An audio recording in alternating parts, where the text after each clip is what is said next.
ពីម៉ាប់ឆ្វេងបន្តទៀតម៉ាប់ឆ្វេងនេះចង់ដាក់ខ្សែត្រង់អូយទៀតបាល់សេវាចេញពីស្មាត់យន្តប្រិមិត្តតោះ13ទល់នឹង9បន្ទុកបាទឡើងមកពីយន្តនេះចូលថ្នាក់ម៉ាប់ឆ្វេងស្អាតមែនតើនយោយ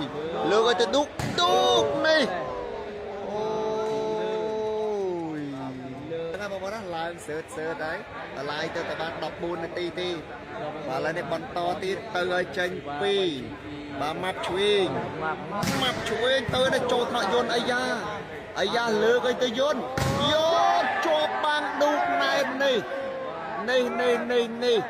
បាទ10ទល់នឹង13បាទ10ទល់នឹង13មិនបន្តាក់បាទឥឡូវសេវាបន្តចេញពីម៉ាប់ឆ្វេងតោះទៅឲ្យពីម៉ាប់ឆ្វេងបងប្អូនទៅឲ្យពីម៉ាប់ឆ្វេងនេះចូលថ្នាក់រាជអាយ៉ាលើកទៅយន្តចាញ់បាត់ហើយណែ11អាយ៉ាបាទ11ទល់នឹង13ហើយបងប្អូនអាយ៉ា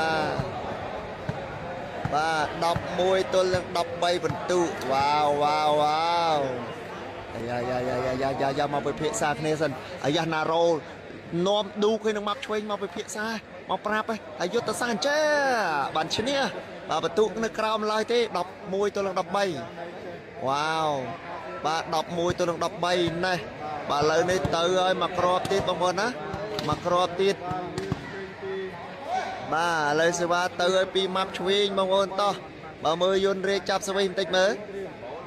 បាទមើលយន្តរាជចាប់ស្វីបន្តិចមើលទៅឲ្យពីម៉ាប់ឆ្វេងនេះចូលថ្នាក់យន្តអាយ៉ា